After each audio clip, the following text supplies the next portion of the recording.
अस्सलाम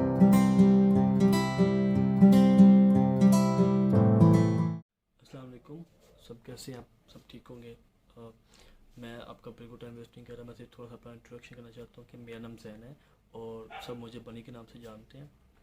और हम बिल्कुल बिल्कुल टॉपिक से नहीं हट रहे और हम डायरेक्ट आ रहे हैं अपने टॉपिक पे। टॉपिक हमारा क्या है कि ऑफ़र लेटर से लेके वीज़ा लगने तक जितना भी सफ़र है उस जर्नी को, उस सब चीज़ों को, जर्नी को हम इस वीडियो में प्रॉपर देखेंगे कि किस तरह ये काम करता है। ठीक है, तो स्टार्टिंग करते हैं कि आपको एक ऑफर लेटर मंगवाना है। ऑफर लेटर आप खुद मंगवा सकते हैं क्योंकि आप सब डॉक्यूमेंट खुद भेज सकते हैं, आप मंगवा सकते हैं, लेकिन उसके लिए कुछ मसले हैं। आपको बाद में जब जीटी अप्रूव कराएं तो आपको काफ़ी इश्यूज आएंगे। तो हम इसको डायरेक्ट लेके जाते हैं किसी कंसल्टेंट के पास। ठीक है, आपको किसी कंसल्टेंट की बहुत सख्त ज़रूरत पड़ेगी क्योंकि वो एक ज़रूरी काम है। ठीक है, आप कंसल्टेंट के पास जाते हैं, आप उससे पूछते हैं कि भाई मुझे मैंने मास्टर करना चाह रहा हूँ। हम इसको ना बैचलर पे लेके जाते हैं क्योंकि 12वीं के बाद यूनिवर्सिटी कॉलेजेस होते हैं, यूनिवर्सिटीज़ होती हैं, और बैचलर के बाद मास्टर डिग्री होती है जो कि यूनिवर्सिटी में मोस्ट लोग करते हैं। कॉलेजेस भी होते हैं जैसे कोई KOI भी कॉलेज है, लेकिन मोस्ट लोग यूनिवर्सिटी में करते हैं, तो हम इसे यूनिवर्सिटी वाली तरफ लेके जाते हैं।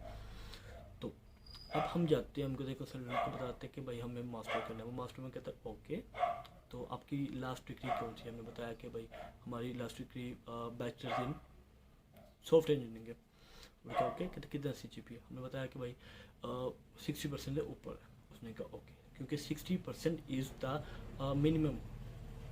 इससे नीचे होगा तो आपके लिए प्रॉब्लम्स होंगी और मसले होंगे। फिर आपको होता है leading diploma leading two degree जाना पड़े या कुछ और इशूज़ हों। लेकिन basically 60% marks is very essential for for your degree in और आइदर बैचलर और इन मास्टर।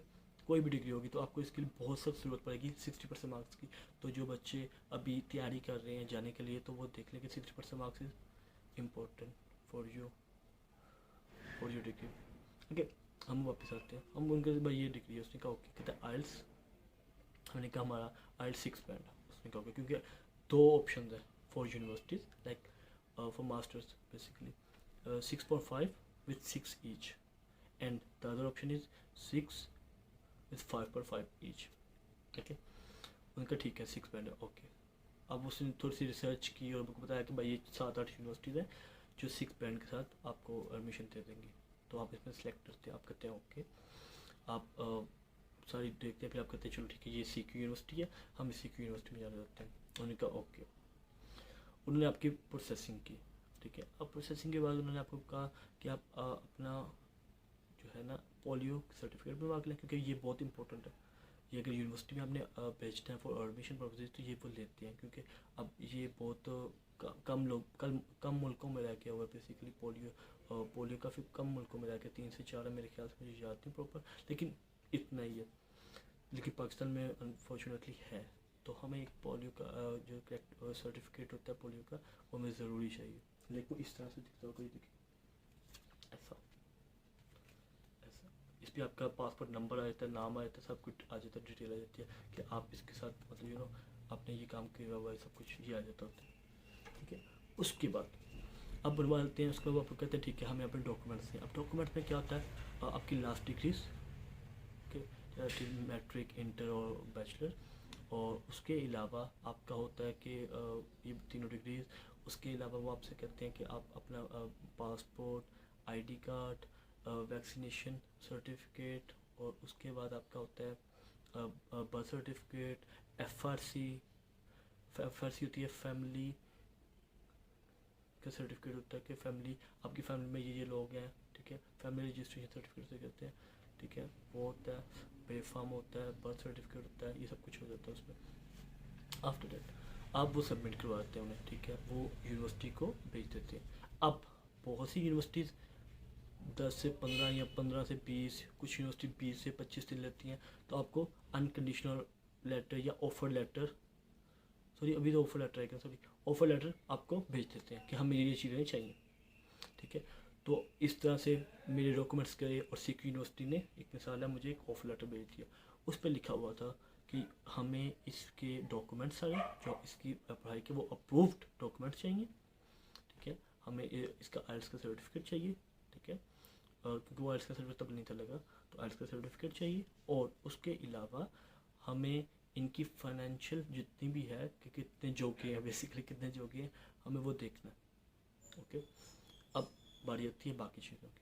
तो अब हमने बेसिकली ये GT होती है, ठीक है। आप इन सब डिमांड्स को पूरा करते हैं तो वो आपको एक अनकंडीशनल लेटर भेजते हैं, ठीक है। अब आपने अपना सब कुछ दिखाना है उन्हें, यूनिवर्सिटी को। अब आपने उन्हें एक्सपीरियंस लेटर अपना दिया, जो 2 साल का आपका गैप था, आपने बताया उन्हें कि भाई मैं इस यूनिवर्सिटी में पढ़ता हूँ, ये सब कुछ है। आपने उनको ईच एंड एवरीथिंग बताई, ठीक है। उसके अलावा आपने प्रॉपर अपने सारे डॉक्यूमेंट सबमिट करवा दिए। अब डॉक्यूमेंट्स चले गए, आपने बताया कि भाई मेरे फादर लैंडलॉर्ड है, आपने जो लैंड्स थी आपकी वो सारी, वो उसके पेपर शो किए उन्हें। और उसके बाद उन्होंने आपको कॉल की, उन्होंने आपको इसे कहते हैं प्री स्क्रीनिंग इंटरव्यू होता है ये। तो प्री स्क्रीनिंग इंटरव्यू होता है कि आपका भी वीडियो कॉल पे होता है, और कॉल पे होता है, मेरा बेसिकली वीडियो कॉल पे हुआ था। तो वो वीडियो कॉल पे हुआ, और वीडियो कॉल पर उन्होंने मुझे अपना पासपोर्ट दिखाया, मैंने उन्हें, उस पर हमारी बात हुई, कम्युनिकेशन, उन्होंने मुझसे मेरे सारे क्वेश्चंस किए, उन्होंने मुझसे पूरी प्रॉपर डिटेल में बात की। उन्होंने मुझसे बोला कि आपकी ट्रैवल हिस्ट्री है, मैंने बताया कि हाँ मेरी ट्रैवल हिस्ट्री है, मैं दुबई गया हुआ था, मैंने उम्रा परफॉर्म करने गया था। तो मैंने उन्हें पूरा बताया कि मैं फैमिली टूर्स पे सब यहाँ पर था। उन्होंने कहा ओके, उन्होंने कहा कोई रिफ्यूज़ल, मैं कहते नो रिफ्यूज़ल, तो कोई रिफ्यूज़ल नहीं था। उन्होंने कहा ओके ठीक है। अब उन्होंने किया फ़ोन बंद।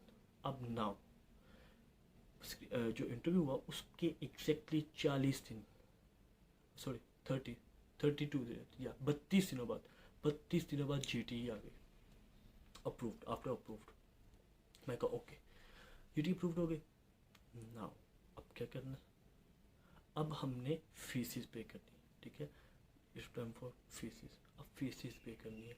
अब फीसिस वेरी वो आया था। अब मेरी फीस थी टोटल 16,800, लेकिन मुझे 25% की स्कॉलरशिप मिली थी, जिसकी वजह से मेरी फ़ीस हो गई थी 12,800। और मेरी जो इंश्योरेंस थी वो तकरीबन थी 1490, ठीक है। और मैंने उसको फ़ी पे की।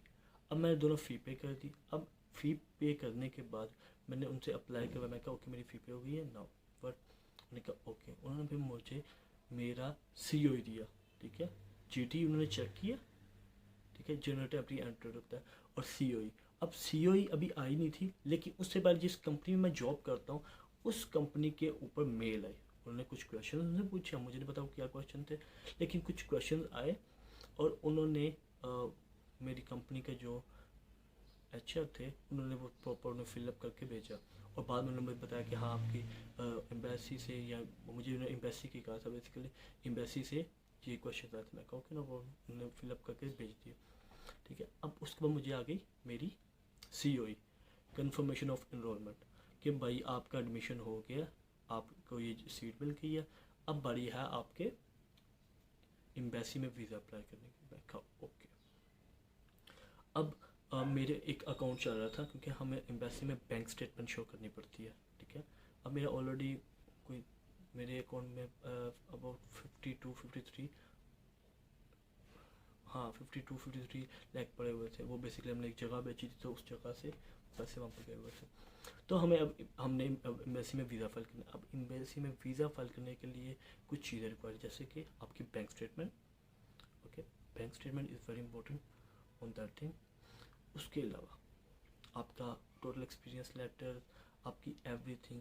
मैंने पुलिस कैरेक्टर सर्टिफिकेट भी अपना, खिदमत मरकज़ जो पंजाब में है, पंजाब में जो लोग रहते हैं मैं उनके बारे में उनको बता रहा हूँ कि खिदमत मरकज़ है, वहाँ पर आप जाएँ और अपना कैरेक्टर सर्टिफिकेट बनाएं, जो कि आपको अपने बताते हैं। वो कैरेक्टर सर्टिफिकेट में लिखा होता है कि हाँ ये बच्चा जो है ये यहाँ पर मौजूद है, और इसने ऐसा कोई भी किसी भी गलत चीज़ों में इन्वॉल्व नहीं रहा, कुछ भी नहीं है, इसका कैरेक्टर बिल्कुल साफ़ है, कोई क्रिमिनल रिकॉर्ड नहीं है। तो वो एक कैरेक्टर सर्टिफिकेट उस पर होता है। मैंने वो भी लगाया, क्योंकि मैं चाह रहा था कि एम्बेसी में सब कुछ साफ़ और शफाफ नजर आए, तो हमने एम्बेसी में वो किया। उसके अलावा जब हमने ये सब कुछ फाइल कर रहे हैं, तो हमने बैंक स्टेटमेंट हमने दिखाई, ठीक है। मैंने कुछ पैसे हमने अपने बिजनेस से निकाल करके हमने तकरीबन 76 लाख की बैंक स्टेटमेंट रख ली। अब बैंक स्टेटमेंट रखने के बाद वो हो गया, फिर हमने वीज़ा फाइल करना था। अब बैंक स्टेटमेंट हमेशा थी अब पुराने, लेकिन हमने हमारा 52 चल रहा था, लेकिन हमें थोड़ी सी और उठा के बिज़नेस से निकाल के हमने डाल दी, और हमारा बिज़नेस बंद होने वाला था, और बेसिकली हमने कर दिया। अब करने के बाद हम उसको लेके आए, बिज़नेस पे तो हो गया, क्लियर हो गया, सॉरी बैंक स्टेटमेंट बन गई। अब बैंक स्टेटमेंट बनने के बाद हमने वीज़ा फाइल करना है। अब हमने किया वीज़ा फाइल। वीज़ा फाइल करने मैंने सारे डॉक्यूमेंट जो मैंने GT के टाइम लगाए थे, अपनी सारी जगह जितनी हमारे पास घर है, घर के पेपर्स, अगर हमारे पास जो खेत वगैरह हमने उसके पेपर, कोई भी ये चीज़ें प्रॉपर्टी या प्रॉपर्टी शो किया, बिजनेस शो किया, लाइक मेरे फादर का बिजनेस तो मैंने वो भी शो किया। और बिजनेस शो करने के बाद और टोटल डॉक्यूमेंट्स आइल्स हो गया, IELTS is very important that thing too, vaccination certificate ये भी बहुत इंपॉर्टेंट है। और उसके बाद this thing is very important. ठीक है, आपके फादर का ID कार्ड या आपको कोई भी स्पॉन्सर कर रहा है उसका ID कार्ड। आप जब स्पॉन्सरशिप पे आते हैं, जब आप एम्बेसी में भेजें, तो आपको बताना होता है कि मुझे स्पॉन्सर करूँगा अंदर। तो स्पॉन्सरशिप के लिए आपके फादर होते हैं, मोस्टली फादर होते हैं, या ब्रदर होगा या मदर होगी, ये चीज़ होंगी। तो अब वो उनका एक लेटर बनता है, ठीक है, आपके फादर ऊपर लिखते हैं कि हाँ मैं अपने बच्चे को स्पॉन्सर कर रहा हूँ इस टाइम से लेके इस टाइम तक, ताकि कोई भी मसला हो तो मैं देख लूँगा। तो वो आपका वो लगता है, वो जो आपका फादर का स्पॉन्सरशिप लेटर है वो अटैच होता है, उसको लगाते हैं और आप एम्बेसी में फाइल कर देते हैं। आप जब फाइल करने वाले होते हैं तो आप एक SOP लिखते हैं, जो कि सिर्फ आपको ही लिखनी है, आप किसी कंसल्टेंट से नहीं लिखवा सकते। हाँ, आप कुछ आइडिया लें उसको, कुछ इंटरनेट से लें, कुछ गूगल से लें, कुछ कंसल्टेंट से भी हेल्प लें कि हाँ, लेकिन कोशिश करें कि आप खुद लिखें। आप एक SOP लिखते हैं, उसे कहते हैं स्टेटमेंट ऑफ पर्पस। आप एक आपने एक लिखा SOP लिखी, SOP में आपने प्रॉपर अपना पूरी डिटेल लिखी, each and every bit of thing, ठीक है, ताकि किसी किस्म का इशू ना आए, किसी किस्म का कोई इशू ना आए। तो वो SOP लगाते हैं और आप वीज़ा फाइल कर देते हैं। नाउ अब बारी है मेडिकल और बायोमेट्रिक की। अब आप चलते हैं बायोमेट्रिक और मेडिकल करवाने, ठीक है, जो भी आपको करीब पड़ता है। मुझे लाहौर पड़ा था तो हम बायोमेट्रिक और मेडिकल करवाने के लिए आप चले गए। अब वहाँ गए, वहाँ जाकर अपने बायोमेट्रिक के लिए किया, वो आपकी पिक्चर लेते हैं और उसके अलावा आपके फिंगरप्रिंट्स लगाते हैं, और आपका थोड़ा सा रवैया जो है, जो आप बातें कर रहे हैं, जो भी कुछ वो नोट करते हैं बेसिकली। और आफ्टर दैट आपका बायोमेट्रिक वगैरह हो जाता है, सिंपल प्रोसेस है, कोई मुश्किल नहीं है, कोई कुछ नहीं है, कोई टेंशन वाली बात नहीं है। फिर जाते हैं मेडिकल के लिए। नाउ मेडिकल इज समथिंग, ठीक है। अब मेडिकल जब आप करवाते हैं तो आपकी हाइट हाइट करते हैं, उसके अलावा वो आपकी आइज़ चेक करते हैं, आपका वेट चेक करते हैं। उसके बाद ये 2-3 चीज़ें होती है, फिर आपको ऐप का एक्सरे करते हैं फॉर TB पर्पज़, और उसके अलावा फिर वो आपको आपका यूरिन टेस्ट करते हैं, जो सबसे इम्पोर्टेंट होता है। और उसके बाद वो आपका पूरा बॉडी एग्जामिन करते हैं। जिसने करवाया होगा उसको आइडिया होगा, जिसने नहीं किया वो आपका पूरा बॉडी एग्जामिन करते हैं, वो आपको चेक करते हैं आपको एंग्जाइटी तो नहीं है, सब कुछ तो नहीं है। वो आपको उस दौरान भी एक इंटरव्यू चल रहा होता है बेसिकली, वो आपसे पूछते हैं कि आपको PR तो नहीं है, जो लोग जो, लेकिन इसमें झूठ नहीं बोलना बिल्कुल भी, जैसे मैंने तो बिल्कुल नहीं बोला, तो इस तरह सब किसी को झूठ नहीं बोलना चाहिए। अगर आपको PR के लिए जा रहे हैं तो आप बताएं उन्हें कि हम PR के लिए जा रहे हैं, ठीक है, लेकिन ऐसा नहीं करना, ठीक है। आप सच बोलें, लेकिन यहाँ पर बेशक ये बात झूठ बोलें कि हम PR के लिए चाहिए, बेशक आप जा रहे हैं, ठीक है, लेकिन आप यही कहें कि हम PR के लिए नहीं जा रहे। और उसके बाद जो आपको बॉडी एग्जामिन होती है, उसमें वो सबसे चेक कर रहा होता है, आपका पूरा एक इंटरव्यू ऑलरेडी चल रहा होता है, ठीक है, जिस पर आपको माइंड को पता नहीं होता, लेकिन वो एक इंटरव्यू चल रहा होता है। उसके बाद अब टाइम शुरू होता है, वेट होता है, आप वहाँ से आ जाते हो, आप कहते हैं फ्री कर देते हैं। फिर आपको पासपोर्ट एम्बेसी भेजना होता है दोबारा से, वो आपका कंसल्टेंट आपको देते हैं, तो कंसल्टेंट आपका एम्बेसी में भेजते हैं। नाउ अब आपको वेट करना है, आप वेट करते हैं, अब डरे होते हैं, और आपको हो सकता है कॉल आ जाए एम्बेसी से क्रॉस चेकिंग के लिए, क्रॉस क्वेश्चंस के लिए। वो आपके जब आप जॉब कर रहे हैं उधर भी कॉल करें, और जब आप यहाँ पर अपने घर बैठे हो तब आपको कॉल करें, वो आपसे क्वेश्चंस करें, आपसे पूरी डिटेल में बात करें, हर चीज़ के बारे में पूछें। अब ये इंटरव्यू वाला हम किसी और दिन बात करेंगे, बेसिकली इंटरव्यू क्वेश्चन होंगे, और उसके बाद इंशाल्लाह आप सबका वीज़ा ग्रांट हो जाएगा। जब आपको एक ऐसे लेटर आएगा जिस पर लिखा होगा वीज़ा इज़ ग्रांटेड, इंशाल्लाह आप सबका होगा, ठीक है। और ये पूरी एक जर्नी, एक पूरा जो मैंने आपको बताया, एक सफ़र के फ्रॉम ऑफर लेटर से लेके वीज़ा ग्रांट होने तक, ये सारा प्रोसेस है। तो अब मैं कहूँगा कीप काम, और चैनल को सब्सक्राइब कर दीजिए, ठीक है, क्योंकि मैं बहुत सी वीडियो लेके आ रही हूँ। हाँ, थोड़ा सा मैं कंफ्यूज भी था वीडियो बनाते हुए, लेकिन हम वीडियो लेके आएंगे, और इंशाल्लाह आपको बहुत अच्छी लगेंगी। तो हमें याद रखिएगा, बनी को।